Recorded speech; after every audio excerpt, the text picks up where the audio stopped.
అలా చేస్తే 15 ఏళ్ల క్రితం ఉన్న నాయక్కి ఇప్పుడున్న నాయక్ ఏంటి తేడా? భయం సార్, భయం. అప్పుడు నాయక్ గారికి భయం లేదు సార్, కానీ ఇప్పుడు మీరు కంఫర్టబుల్గా చూసుకోమంటే వాడికి మందు కల్పించేశాను సార్. ఆ అమ్మాయిని సీల్ తీసేమన్నాను, ఉద్యోగం తీయించేశాను. వాడి కాంటాక్ట్ లిస్ట్ చూడగానే మీకు వెంటనే ఫోన్ చేసేసాను సార్. అంతే సార్ తేడా, అంతకుమించి ఇంకేం తేడా లేదు. నాయక్, ఇంకేం లేదు. చూడండి సార్, వాడు చూడండి బయట ఏం చేస్తున్నాడు. తమాషాలు చూస్తున్నాడు. అబ్బా, నాయక్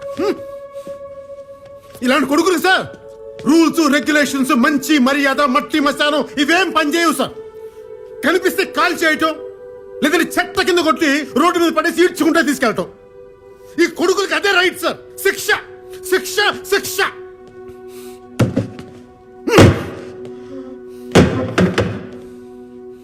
సార్, నా వైఫ్ ప్రెగ్నెంట్ చెప్తేవాడు